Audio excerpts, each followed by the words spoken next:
همین الان توی یه کروز داخل کشور ویتنام و خلیج هالونگ وی هستیم و اینجا پایینمون یه دونه بازار شناوره با اون تورش وسایلی که میخری و برات میفرسته بالا. این دومین ولاگ ویتناممونه و ششمین کشوری هست که تو این سفر آسیا داریم میریم و این قسمتش زیباترین قسمت سفره به خاطر این منظره ها و همچین تجربه هایی. بیاین با هم بریم این خلیج زیبا رو در ویتنام با کشتی کروز بگردیم و کامل به شما نشون بدیم. و همچنان دوستمون والا منم دارم چونه داره با خانم سر قیمت بساطی که میفروشه چونه میزنه. اینم اتاقمونه توی کشتی کروز که حالا کاملتر میبینیم.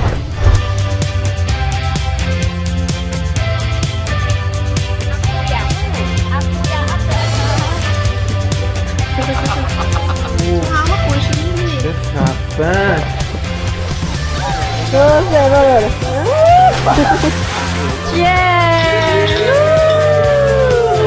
حالا اومدی برای ماهی. Hi everyone, I'm Lisa from Vietnam. کجاست؟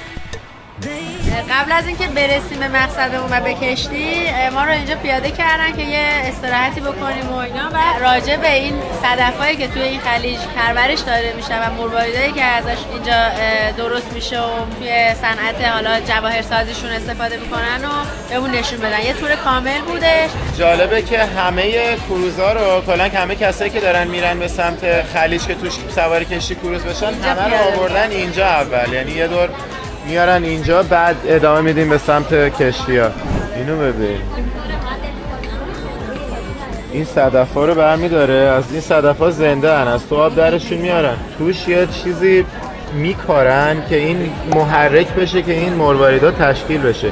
اون قرمزه هم اون طرف آنتی باکتریه که عفونت نکنه. بعدش این صدفا رو بعد از اینکه این چیزها رو توش گذاشتن دوباره برمیگردونن توی خلیج هالونگ که جزئی از اقیانوس چینه. با عملیاتی که انجام شده این دیگه تحریک میشه که این صدفا بتونن اون مرواریدای خوشگل رو توی آب به صورت طبیعی دیگه تولید کنن. حالا قسمت اولش که طبیعی نبود ولی از اینجا به بعدش پروسه طبیعی شکل میگیره و توری رو در میارن و دیگه میره این طرف که اجزاشو برداشت کنن، مروارید و گوشت و صدف و همه چی. Can I touch this? Can I touch it? نگاه، مروارید مشکی. من فکر کنم این مرواریدهای مشکی و نقره‌ای رو تو تاهیتی فقط پیدا میشه، مثل اینجا هم هست. Okay, I'll show you. This is the first one I show you. This is akuya for the white color. It takes at least 1 year to have this size. یه سال طول میکشه به اون برسه. میگه 2-3 سال طول میکشه، یکی بالای 4 سال. The color will depends on the color inside the shell. And now she will open one oyster, you see. And see how open, take the pearl out.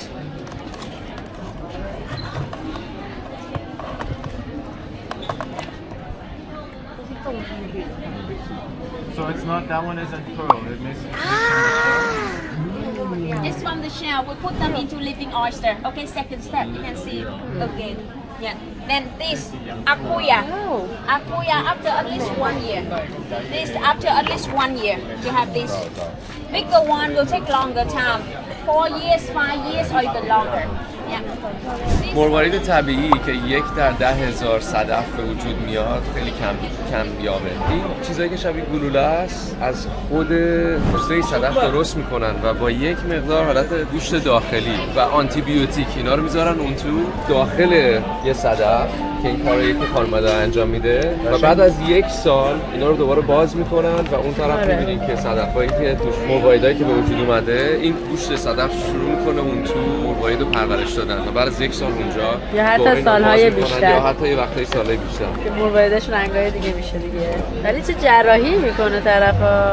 ولی برام جالب بود که این گلوله ها از جنس خود این پوسته درست میکنه، همین تحریک میکنه پروسه مروارید درست کردن، یعنی به جای اینکه شانسش 1 در 10,000 باشه 100% میشه. که اینجا هم یه دونه مغازه فروش همین صدف‌ها رو گذاشتن که بتونیم مستقیم از همینجا بیایم بخریم، ولی قیمتاش قشنگ بالاست. اونجا میبینیم 7,600,000 که معادل $300. حالا بعد از اینکه اینا اومدن توضیح دادن قضیه چیه، ما رو آوردن اینجا که مرواریداشون رو بفروشن و قیمت‌ها خیلی بالاه نسبت به جایی که هست. گرمندی که فقط یه دونه مروارید معمولی داره که تازه کیفیتش هم خیلی خوب نیست و داره میده $160. اگه زنجیر بخواد طلا باشه و نمیدونم مروارید خیلی کیفیتش خوب باشه دیگه میره بالای $1,000. بیا میگه نه اینجا گذاشته $28,000. ببینیم $28,000 چیه.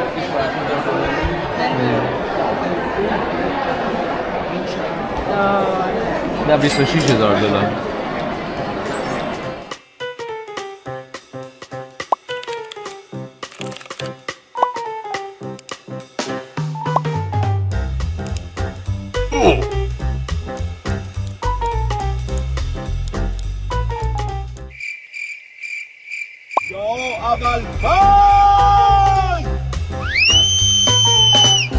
بعد اینو واسه $26,000 این دیگه همه مرواریداش زرده که آره. ولی بعد چشم کار میکنه همه اینجا توریستن و برای همین قیمت ها اینقدر بالاست. آره ولی همه کسایی هن که دارن میرن خلیج هالونگ برای که سوار کروز شن، مثل که همه رو قبل کروز میارن اینجا. یه کورساتی میگیرن دیگه. تازه برگشت که به امروز یه دیسکانت هم داریم 5%. اصلا من موندم 5% هیچکی دیسکانت 5%ی نمیده. خب دیگه خیلی نده 5% چیه بابا؟ حالا نمیدونم جریانش چیه.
خب دیگه با این راننده عزیزمون که تورمون فرستاده بودم خدافظی میکنیم و میریم سمت کروزمون، فرینا کروز که باز همین آژانس مسافرتی فانوس برامون گرفته. تو ولاگ قبلی توضیح دادیم که این قسمت ویتنام سفر رو کامل برامون فانوس ترافل برنامه‌اش ریختن و این کروز یکی از چیزایی بود که ما هیچ اطلاعی راجع بهش نداشتیم که اصلا همچین چیزی توی ویتنام هست. ما همجوری فقط بهش گفتم که هالونگ بی و اینا رو می‌خوایم بریم. هدف این بود که کلا تو هانوی بمونیم این چند روزی که شمالیم و یه صبح تا شب فقط بیایم اینجا و برگردیم. و گفتن نه اینجا باید کروز بگیرین.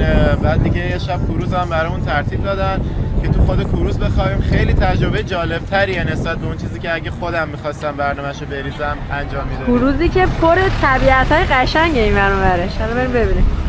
اینجا همینجوری گروه‌های مختلف دارن با اتوبوساشون میرسن. قراره که کروزا همه از ساعت 12:45 ظهر شروع بشه. ما یکم زود اومدیم، یکم احتیاط کردن تورمون که ترافیک و اینا نباشه، زود آوردنمون. رفتیم یکم خرید کردیم چیپس و آبجو و اینجور چیزا از مغازه‌های دور و بر. اینم اسکله‌ای که قراره ازش حرکت کنیم به سمت خلیج هالونگ.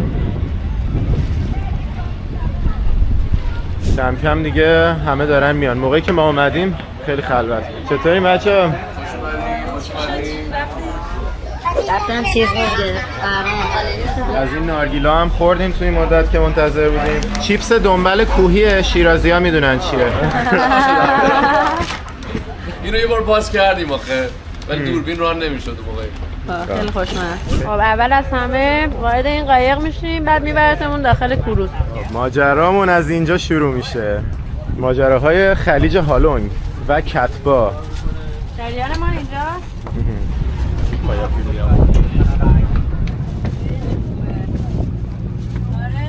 آره به به. عجب جایی پیدا کردیم.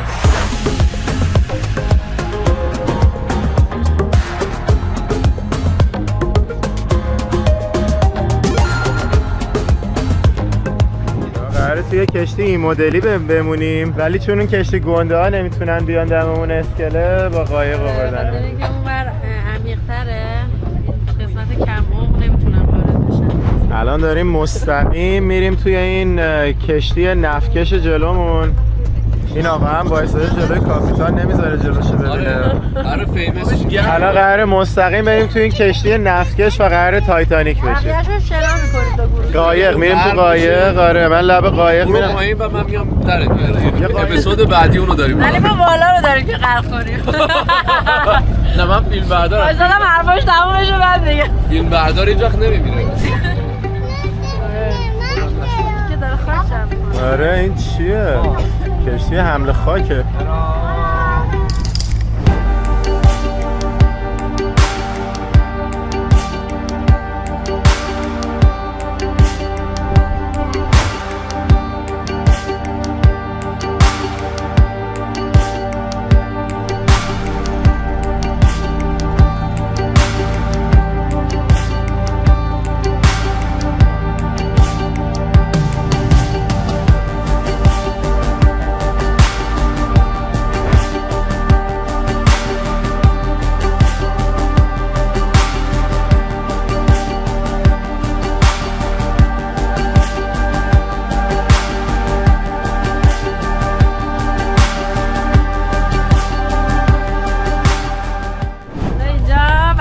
تایتانیک انجام بدم.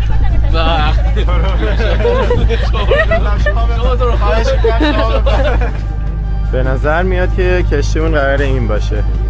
داریم میریم سمتش.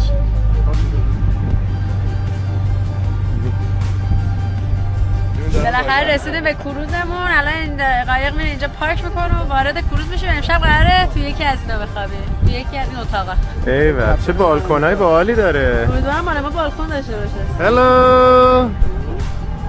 خوبه کشتیه خیلی باحاله. دقیقه اینا دارن دست میکنن.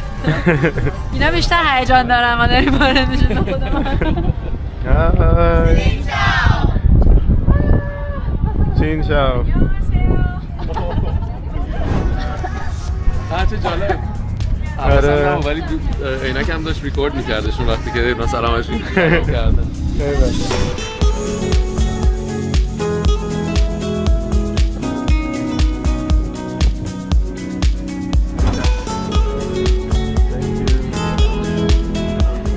هنوز درخت کریسمس دارن اینا. Thank you. Thank you. Thank you.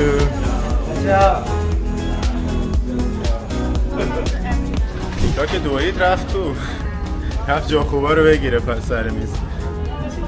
Thank you. الان دیگه ما رو نشونم روی این میزا که داره چه خبر شده. ما خوش آمدگویی کرد. And now our staff is finishing everything to set up our journey discovering Lana Bay.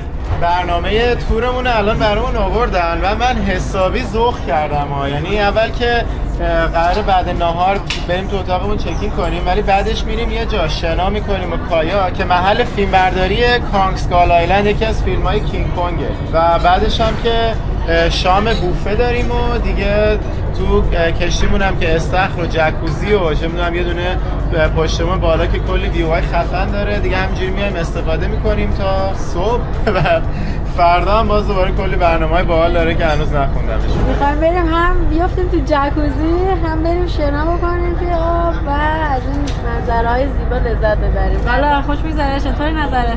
تا حالا چند تا برگت ریخته؟ غلط. برگا ریخته، شاخه ها ریخته، تنه داره میریزه. شاخه بالا رو آوردیم گذاشتیم اینجا. شاخه بالا فوق‌العاده است اینجا، اصلا واقعیتش از عکساش و فیلمش اصلا قابل مقایسه نیست، با وجود که عکسش هم خیلی قشنگ در میاد. خیلی قشنگه اینجا. تازه اینجا زده بعد از شام هم 2 تا برنامه باحال داره که یکی ماهیگیری اختاپوسه. من خیلی همیشه دارم می‌خواست ماهیگیری و اینا رو یاد بگیرم و ببینم چجوریه، چه تجربه داره. و بعدیش یه شوه، ماجیک شو پرفورمنسه که مثل که کارهای جادویی و شعبده بازی و اینا انجام میدن. که حسابی ذوق داریم ببینیم برنامه‌ها امروز چطور پیش میره. خب فعلا سوپمون و سالادمون و با اسپرینگ رولامون رو آورد. درمون هم همینجوری هی قشنگ و قشنگ‌تره که میشه. این یه قهوه خیلی خاص و عجیبه که توی پایتخت این کشور فقط پیدا میگن ایگ می‌کنیم. کافی، یعنی کافی تخم مرغی. آره. قهوه تخم مرغی. بعد روش با سفیده تخم مرغ مایعی درست کردن با روغن و اینا انگار قاطیش کردن اینجوری، بعد وای میسته روی قهوه. خیلی مزه جالبی داره، بالاش حالت شیرین داره، بعد داخلش خوب تلخه و وقتی میخوری اینا با هم یه ترکیبی میشه، یکم هم جدا از هم، مثلا یه چیز جالبه. من که خوشم اومد.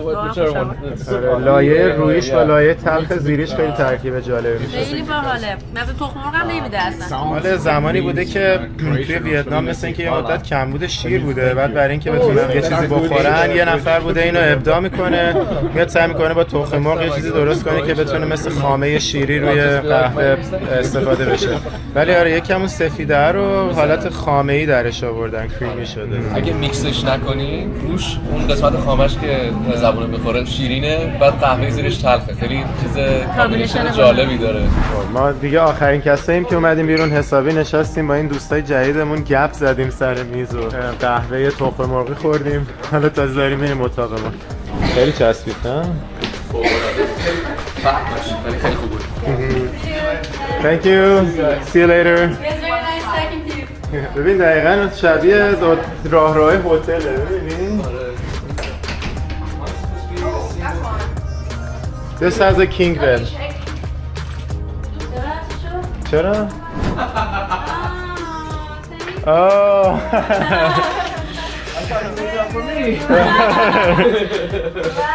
واو. چقدر قشنگه نیکا. وای چه بالکنی. No, it's the same size.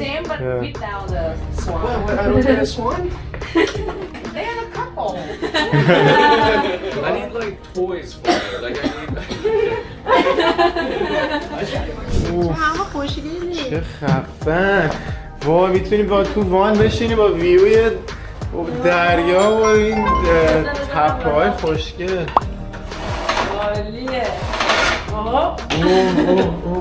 چه خبره. نگاه کن این خانومه وایستاده اینجا داره مشروب و چیزای دیگه میفروشه، از اون بالا داره صدامون میزنه که بیا بخر.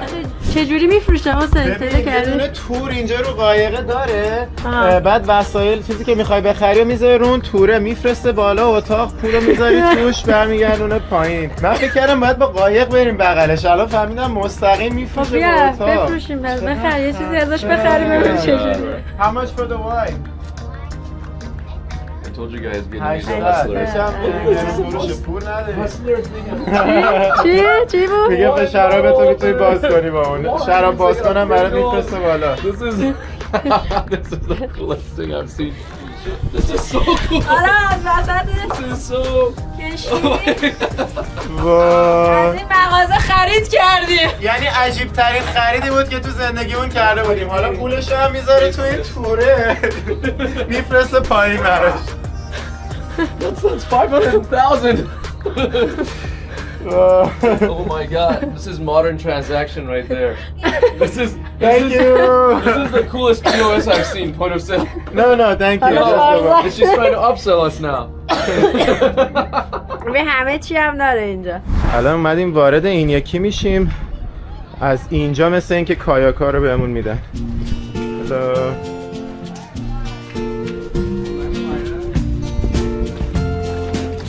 Where can we swim? Oh, it's too cold for swimming, huh?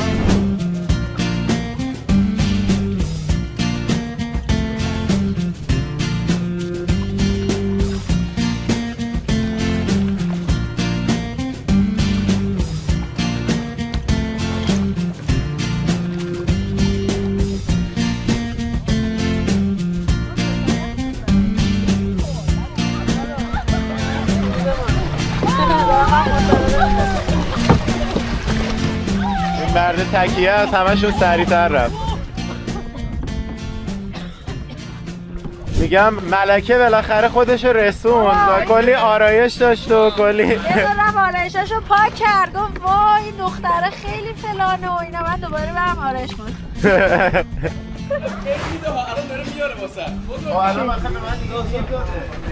چی؟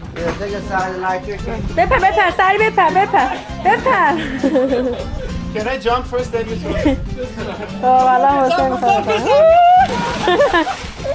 I wanted to jump with him. Thôi à? Cô Tắm à? Muốn nhảy cùng nhau. دوباره We'll jump with him. خب بیا برو. خب بچه پسرها میخوام بدوهم بپرن توی آب. البته آبش هم سرده. برو 1 2 3 بپر. اینجوری میپری یا دو سه برو. لایف جکت. ولی تونستیم اجازه بگیریم که اول بپریم. اوه الان میزنن بهتون. حالا اومدیم رو عرشه طبقه بالایی. اینجا قسمت جکوزیشه و فکر کنم یه طبقه دیگه هم بریم بالا دیگه بهشون برسن. بریم یه طبقه بالاتر ببینیم چیه. اوه چراغاش هم روشن کرد.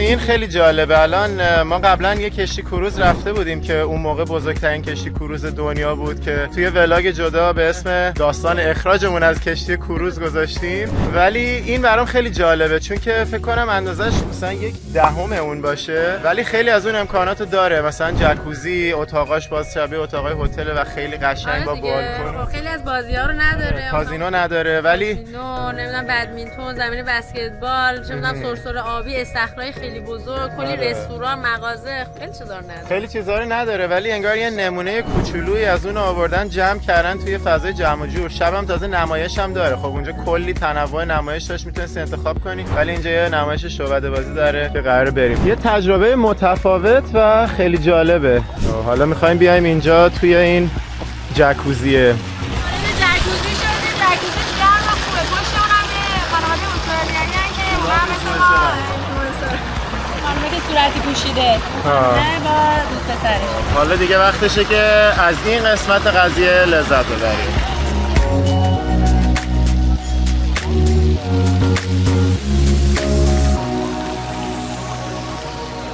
خدایی اینجا خیلی خوبه. بهش که میگن همینجاست.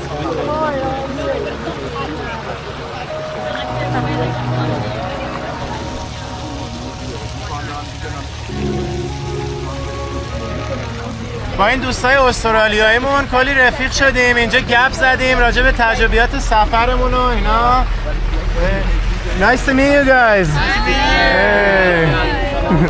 باحال بود نه؟ خیلی جو باحالی داشت. خیلی گرمه.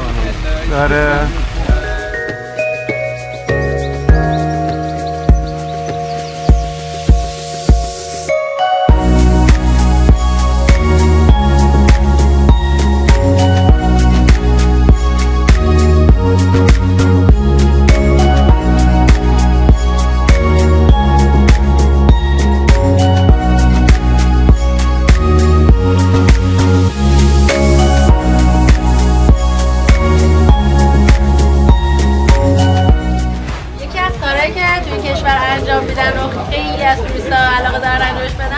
آشپزیه چون غذاهای ویتنامی فوق‌العاده خوشمزه است و الان هم توی این کروزمون قراره ایشون آشپزی کنه و بهمون کلاس یعنی کلاس آشپزی برامون داشته باشه. So in today's lesson we have the میسلی طرز تهیه فو که غذای سنتی ویتنامه رو میخواد بهمون بگه. نودل برنجی داره، پیاز، هویج، 2 نوع قارچ، فلفل سبز، To make مرغ و the تخم مرغ. deep fried spring roll, we wanna send on the dish back to the kitchen for our chef deep fried spring, mixing it with fish sauce. This one, What were the dark stuff in the beginning that they put in? Was that meat? mushroom. No, before that first. Another mushroom. Two type of mushroom. Oh, okay, okay. And if you مرغ want رو to ریخ، حالا try تخم مرغ رو داره to میشکنه. combo with this dish, you can walk down to the street and ask some.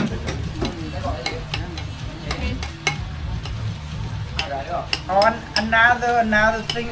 یه دونه کاغذ بود یا نون بود چی بود؟ کاغذ برنج کاغذ برنج. خشکه و باید بذارن رو این حوله های مرطوب که نمیشه. آها من فکر کردم داره فو درست میکنه، پس داره ساندویچ ویتنامی درست میکنه، داره رولشو مثل داره. روله، همون رولایی که خوردیم قبلا. And the right side. یکیش ویژیتریانه اونجا، این یکی تو اون یکی مرغ نری، There are a lot of مرغ تخم Thai مرغ تو اون یکی نری. fried spring roll. We have this original formula.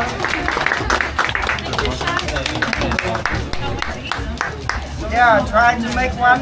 این عینکه رو می‌آوردم الان میگرفت. آره چیکارش کردی؟ تو اتاقه. حالا خودم میخوام آشپزی کنم دسته کار بشم. من با قسمت مرغی شروع میکنم تا مرغ خیلی دوست دارم. گفت به صورت لاین میزنه. به اینا میگن اسپریگ رول. در واقع رول سبزیجات با مرغ. این تیکه اینو گذاشتیم روش. حالا اینو مثل مسکا دورش میپیچونیم. امیدوارم می‌دونی برای من کارم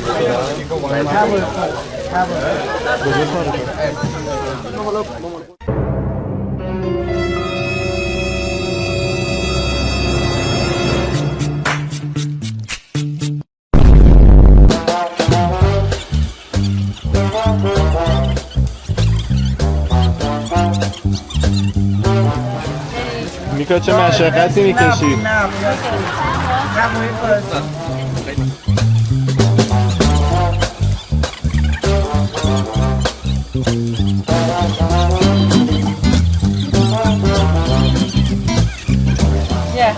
اینم غذا. نه با مرغ. خسته نباشی پهلوان.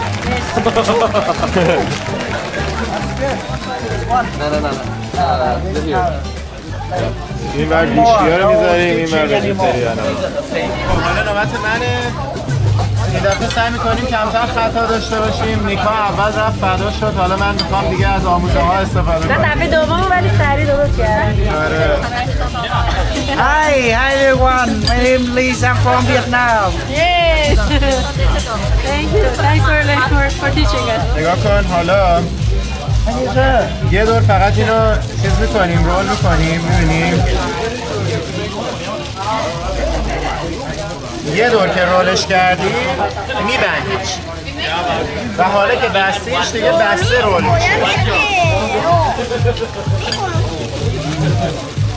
و به این شکل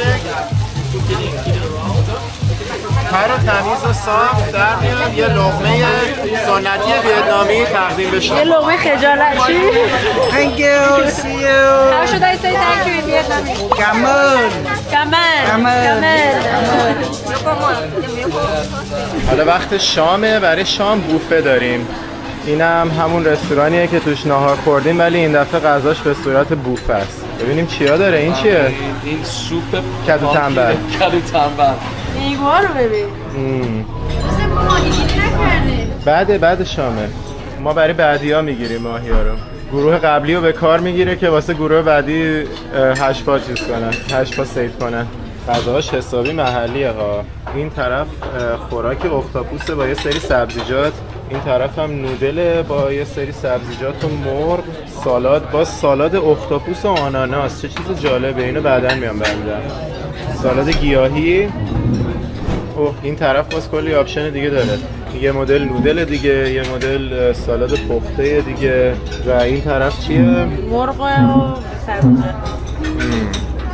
من سری چیزاشو تو راند 2 باید بیام بردارم. بشقابم دیگه جا نداره. این یکی بیف با سس شراب. نگاه کن عجب چیزیه. اینو توی بشقاب سوپ برمیدارم. غذاهامون رو برداشتیم و آماده ایم که حمله کنیم به این غذاهای خوشمزه. هیجان داریم بچه‌ها؟ عالیه. اکثرشون میگو برداشتیم. بون اپتیت. غذاهای مرسی. چند تا دوست انگلیسی باحال پیدا کردیم. تقریبا همسال و سال خودمون هم هستن. اومدیم اینجا که درینک رو بزنیم و بریم ماهیگیری، ماهی اختاپوس بخوریم بگیریم. و دوستامون متیو، صوفی و شارلت.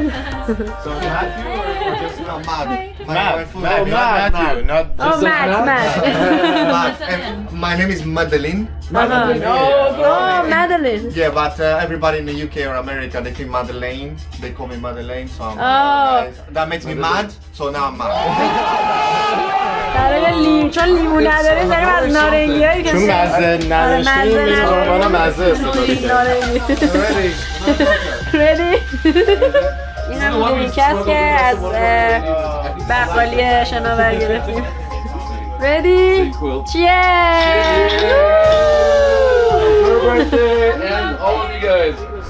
اینجا مردم اومدن دارن فیشینگ میکنن، ماهیگیری میکنن. ما میخوایم بریم یاد بگیریم. من اولین بارمه، همیشه دوست داشتم که انجام بدم. و ببینید چوبه این چوب ماهیگیریش از بامبوه.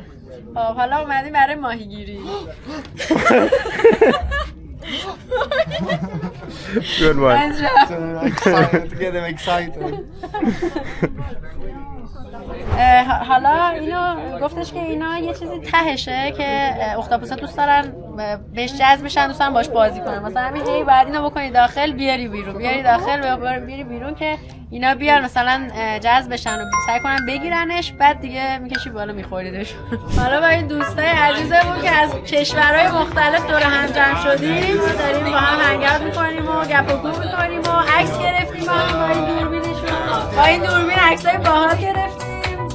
چهار تا از این عکس‌ها گرفتیم که هر خانواده یکی رو برداره. خیلی باحالن، از کشورهای مختلف. مثلا بگو از کجا؟ شب باحالی رو داریم سپری می‌کنیم. همینجوری معاشرت خیلی خوبی بوده توی این کشتی کروز. یه خانواده از انگلیس اومدن که یه سرشون انگلیسی هستن، که سرشون اسکاتلندی هستن و یکیشون هم رومانیایی. یکیشون رومانیاییه و دو نفرم از آلمان اومدن که یکی از آلمانی‌ها اصالتاً اسلوونی، هم که ایرانی. همه دور هر جمعه. حالا بچه‌ها پاسی از شب اینجا میمونیم و بعد میریم میخوایی. فردا کلی برنامه هیجان انگیز دیگه داریم روی کروز و حسابی مشتاقیم ببینیم که فردا چجوری. صبح روز دوم دم طلوع با صدای موتور از خواب پا شدم، اومدم دیدم چه صحنه زیباییه توی بالکن اتاقمونه. بیکا هم خوابه، از خودم نمیگیرم چون هنوز چشام باز نشده. من که دیگه خوابم نبرد، اومدم ببینم چه خبره اینجا. ببینید چقدر منظره زیباست. اینجا ابرا جلوی طلوع گرفتن ولی یه رنگ قشنگی میشه دید. یه نم بارونی هم داره میزنه.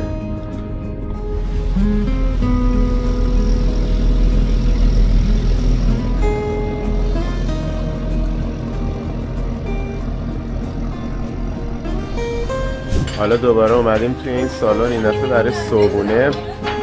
داری صبح بخیر با میوه های استوایی. این طرف املت سفارشی درست میکنه. اینم دوستامون. Hello, good morning. Good morning, how are you? بعد اینجا نودل و لوبیا و لقمه سوسیس و بیکن. بیکا هم املت سفارشیشو گرفته داره میزنه. این تورمون داشت دیر میشد، من همینجوری بشقاب به دست پا شدم اومدم تو قایق.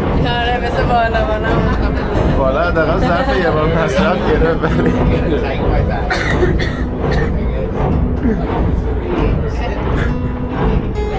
با اون قایقه آوردنمون توی این قایق کوچولوتره که بریم داخل غار. قایقمون هم افتاد با همین دوستای انگلیسی اون که دیشب با هم کلی رفیق شدیم.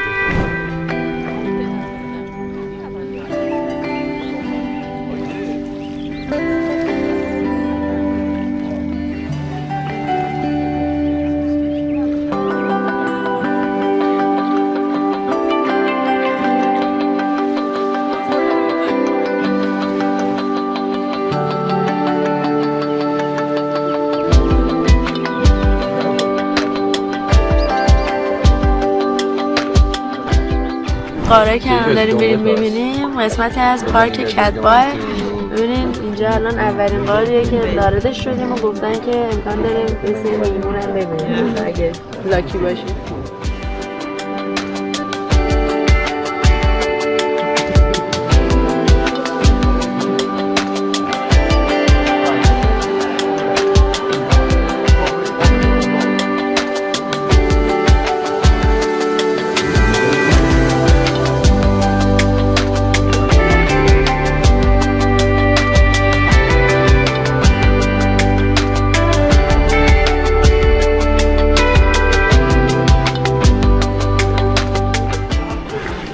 اولین قارمون سالمه.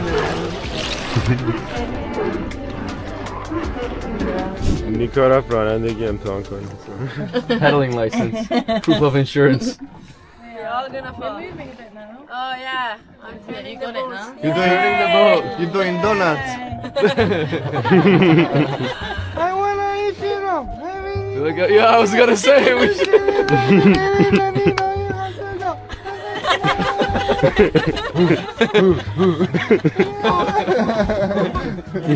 Alright, who's next? Alright, Oh, Matt, they where you have going? Vietnamese hat. Here. You guys know how to swim, right? پسر پشماش ریخته که از سخت بود. Okay, I'm gonna now. Alright. Alright, so. Yeah. Except we're not moving. We will. We are now. No, we're moving. I can feel I'm it. getting my workout. Alright, where's my tip jar?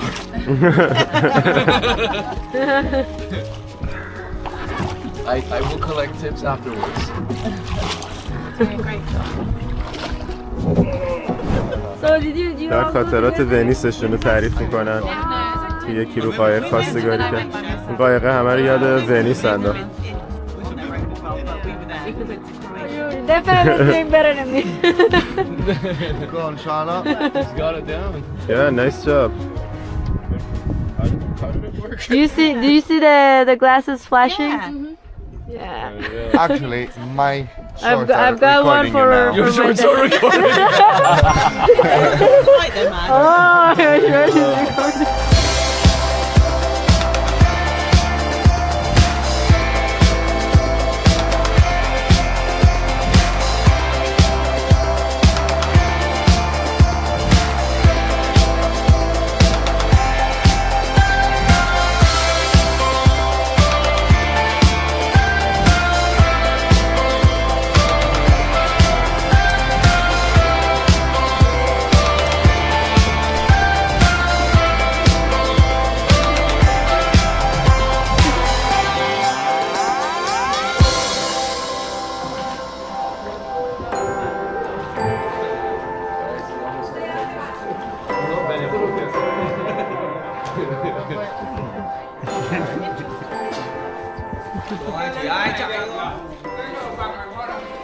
همین الان یه دونه تصادف داریم. اوپ.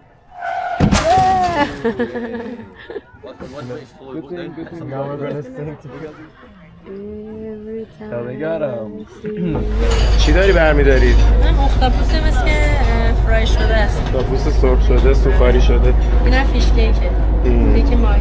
اینم آخرین وعده غذاییمون توی این کشتی باحال. دیگه بعد این برامون میگردن اسکله و میریم سمت ماجرای بعدی. عاشق این نودلای شیشه‌ای ام. اینم بادمجون داره. توی نهار آخرمونه توی But you know why?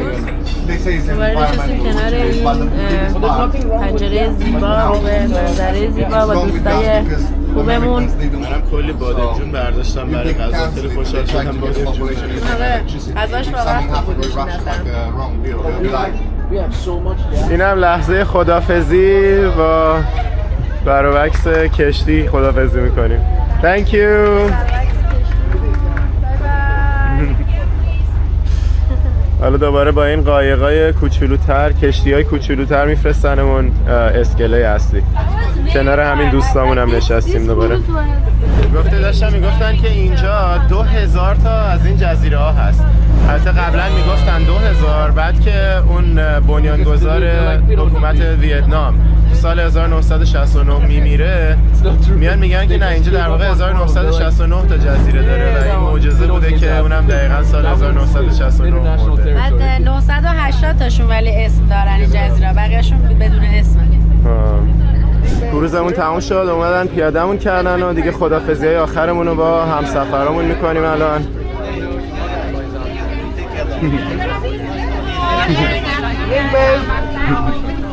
یه ماشینمون هم رسید، حالا میریم سوار میشیم بریم سمت هتل. به این آقا میگیم عمو بوقی، چون کل راه داشت بوق میزد وقتی میومدیم اینجا. برمیگردیم شهر هانوئی، بعد از اونجا میخوایم پرواز کنیم به سمت شهر بعدی که چیه؟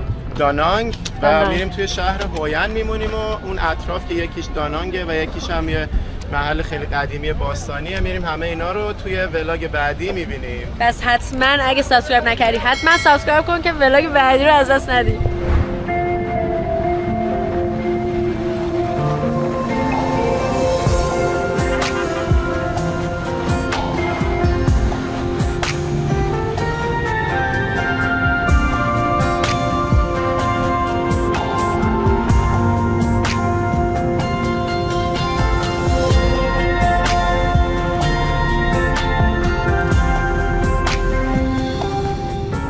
حالا اومدیم فرودگاه هانوئی با نیکا و والا و اینجا یه رستوران زنجیره‌ایه که تو شهر هم زیاد دیدیمش. نظر شما راجع به اسمش چیه؟ بلنسد بنستن ان میاد. اینکه چی تو شهر کلی انکافی هم دیدیم. آره دیگه زنجیره‌ایه. یکی فست فود و کافیه، فست فود هم داره. آره. این هم دیگه مرحله آخر ما در هانوئی. اینجا کجاست؟ آقا یه از قبل چیز بده یا آمادگی بده. اینجا ایرلاینای ویتنام و ویت جت رو میتونید ببینید. ویتنام ایرلاین، ویت جت، ما یه چیز دیگه از ویت تراول. اون دورتر، اون ته یه دونه ویت تراول هم هست. ببینیم لانج هانوئی چه شکلیه. لانجش هم بهتون نشون بدیم. بیا. خیلی کوچیکه. والا حمله کرد به غذاها. اونا فکر کنم چیزه. تخم فاسده. تخم مرغ چیزه. غذاش جذابه. برم ماکارونی ساده است. سبزیجات. ماهی داره؟ اون سالادش منو جذب کرد. نگاه کن ایول، آبجوهاش هم قشنگ گذاشته توی یخچال. بیا هانوئی، بیا سایگون، بیا سسسه. دیگه داریم میریم سوار پرواز بعدیمون بشیم به شهر دانانگ و ادامه ماجرای ویتنام. برنامه‌های بعدی رو حتما اگه سابسکرایب نکردید سابسکرایب کنید که از دستش ندید. شما نظری نداری راجع به این تجربه؟ خیلی دیدی من چند سال اینجوری سوار هواپیما نشدم. خیلی خوبه. داریم با ویت تراول ایرلاین میریم که میگن از بدترین تراول ایرلاین. خدا به خیر بگذرونه. آره میگن خیلی بده، خیلی دیلی داره، ولی امروز که ما به دیلی نخوریم خدا رو شکر. دیگه داریم میریم که بریم. تا ولاگ بعد بدرود. بای بای. آقا حالا پشت صحنه دوست عزیزمون راننده درونه. من راننده استیک. چی میگن که پرورش صدف میگن در باره. خیلی خوشم. ادیتور مجبور نیستی همه این کارهای مسخره بازی منو بذاری. ما اینا رو نذاری ما آبرو میره. نه اوکیه، بیا یه ذره آبرو واسه ما بذار آقا این دلغک که من خانم ادیتور. آقا ادیتور والا خوش میگذره. چطوری نظرش؟ نه من فقط از عصابی عقل